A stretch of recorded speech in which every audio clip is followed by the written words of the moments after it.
Don't do that. Give me horny sexy. Stop that. Jimmy. You ready to mark it? Mm-hmm. What's up, everyone? My name is Bear. My pronouns are he, him. Hi, I'm Fifi, a pronoun. And we are here to talk to you about some stuff that we're doing very soon, actually, like this month, that we would like anyone who feels interested to come. Anyone who feels interested is welcome. Yeah. We'll be having it right here on this couch. Actually, you're welcome to join us in this space and convene around topics that we think are important. Yeah. And the first coming up is Mr. Bear himself's Men's Vulnerability Parley. Yes, men's MVP group, because to get men to come, you have to call it something cool. The Men's Vulnerability Parley is also known as the MVP group, where we gather a bunch of men and masc-embodied people, or people who identify with elements of manhood and masculinity, in one space to talk about sex, love, relationships, and mostly like connection and vulnerability community. Do you mind if I turn down the music here? Yeah, please turn down the music. Because Yeah. It's so interesting, the ghost.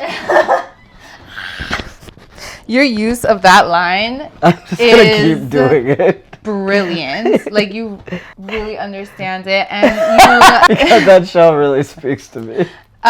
You seem to really understand men. I do understand men because I am one. That helps. That has helped. I work really closely with them, which also gives me a lot of intel. And I think being a trans man and being someone who transitioned, quote unquote, like later in life, just not in my teen years, I spent so many years overcompensating with masculinity that I have a good understanding of why. Why that happens. The overcompensation of masculinity, why it happened for me as like an AFAB was obvious. It was because I was assigned female at birth. Seeing it in cis men as well, or masculine people as well, I think that it really comes from this conditioning that men and masc people face, which is in community, in units, it is often competition. Like, if there's a group of men together, what are we doing? We're watching a game, which is a competition. We're bonding about this team destroying this other team. Video games is another example. The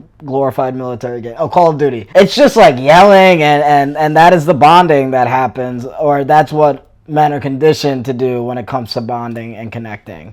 Would you say that you started this group to offer an alternative to those? Yes. Like, what does it mean when a group of men come together and we're not really winning or competing anything, we're just talking? And I think that what I've learned from hosting these in the past is men really also want to talk about things and add their 2 cents. But adding these interactive exercises that are built to connect, instead of it just being a group of guys like, well, it becomes this challenge of what does it mean to really be witnessed by each other and to hold space for one another. Sounds necessary. I think a lot of folks would agree, which is why it's gotten really good reviews in the past, and people have walked away with a gratitude for the space, just for the space and for the intention. I have here, you talked a little bit about this, how men are conditioned in our society to compete, and that there are just a lack of spaces where that's not at the forefront when it's a space curated for men and masc-embodied people.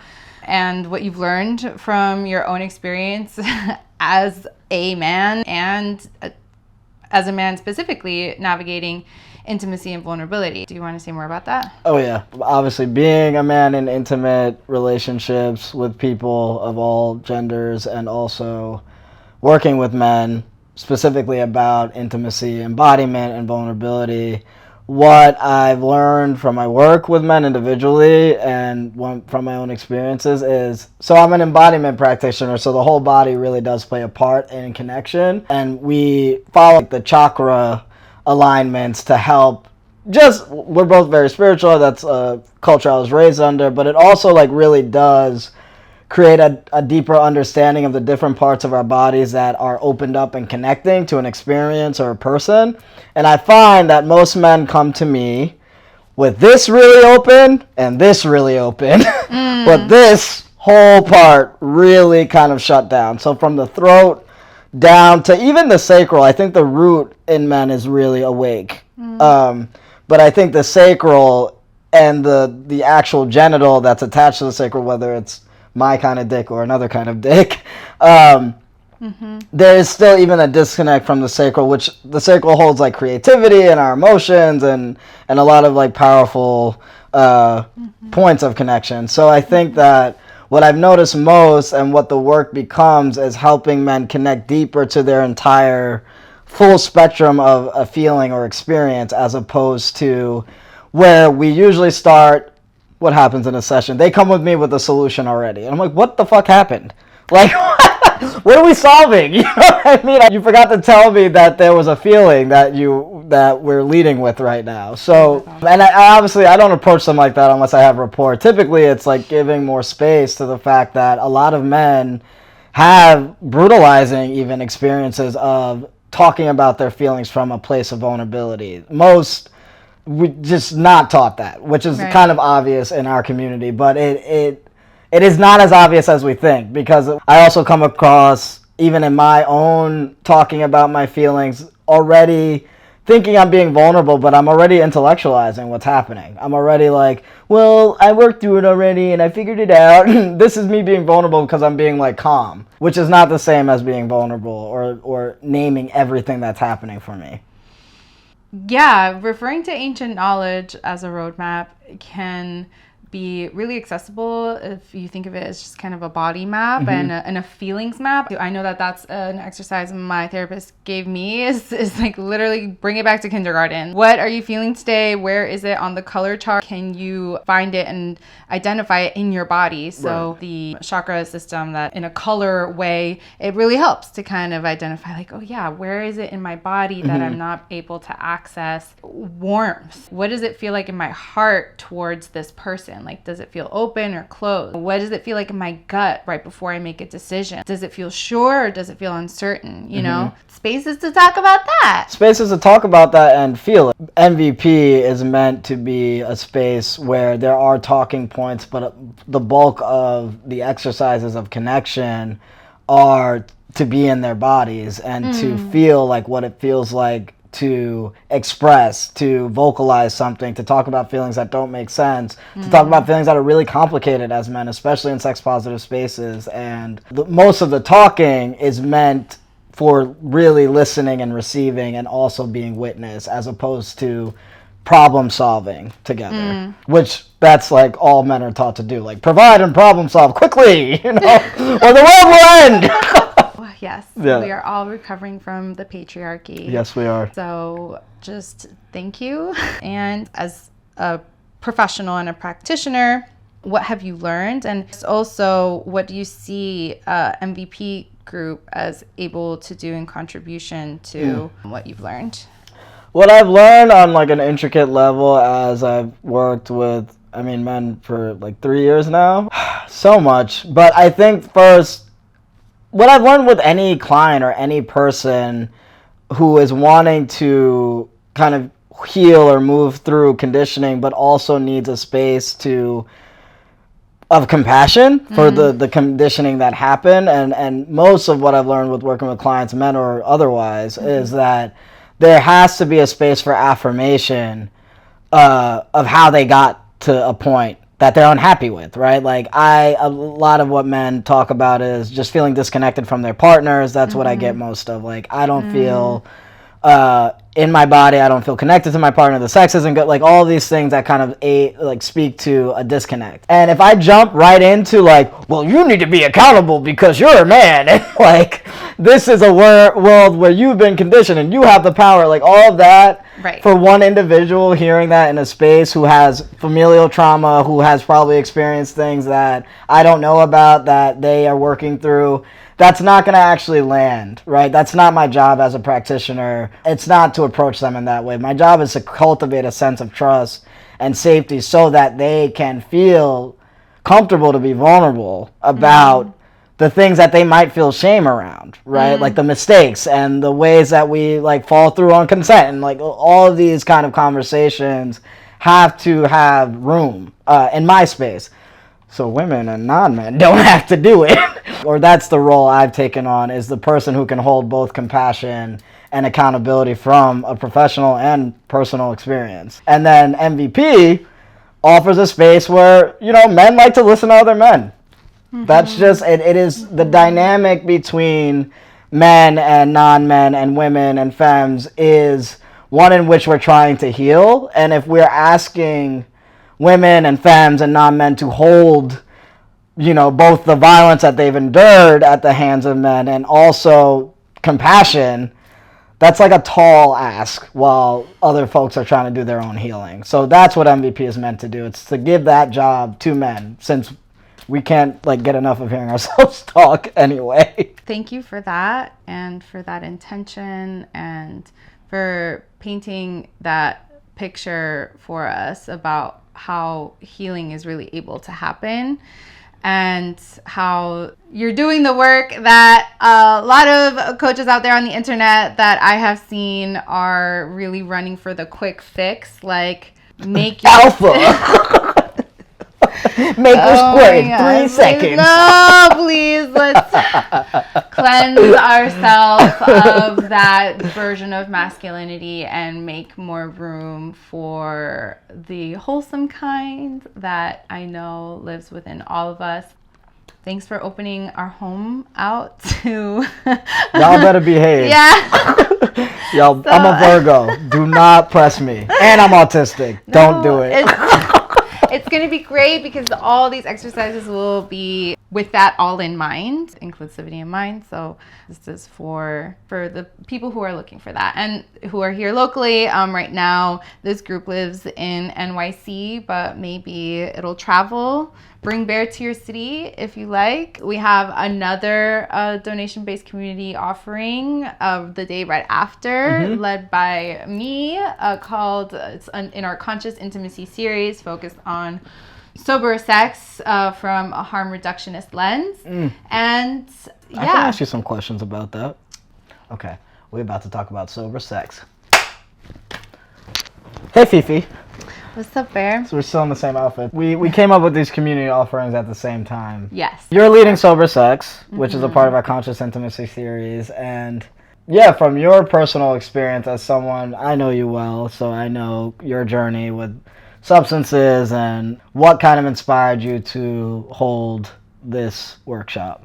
Like you just mentioned, my relationship to sobriety is a long one.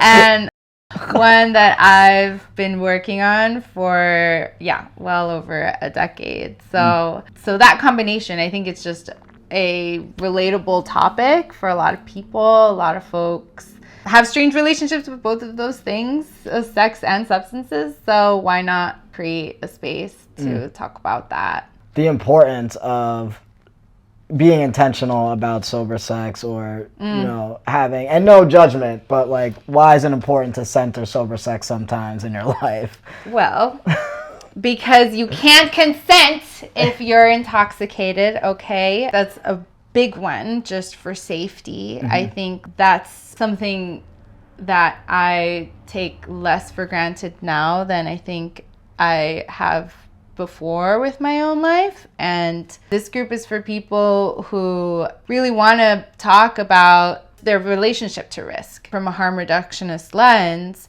It's not about needing to have sober sex and that sober sex is more elevated, but if we have some type of feeling about it, this event is for the people who stop and are like, sober sex, do I even really have that? If it even intrigues you and you're not that person that's like, yeah, of course I'm having sex sober. Like, what? And it's why I'm hosting this group, was something that I really had to come to.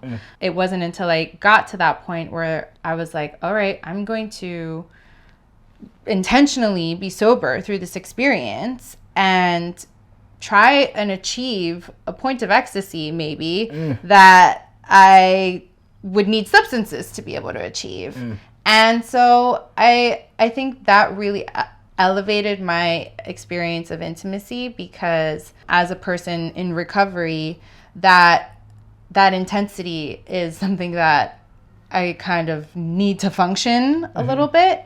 And as part of my recovery journey, sex has been able to provide that in a way where it's become a channel for deeper understanding of myself and connection to the person and everything around me. So, and I think a lot of people feel that sex has that potential, but whether it's the relationship to substances or something else, it like gets in the way of that. Yeah. How do you think substances get in the way of embodied experiences? Besides, like, consent is a big part of it, but even further. When you apply a harm reduction lens, it's not that it's bad. It's not that the substances are bad or anything. Plant medicine is plant medicine, and it is that approach to it. Initially, sober sex is not the standard, then maybe we should have a conversation. So from that harm reductionist lens, from a lens of like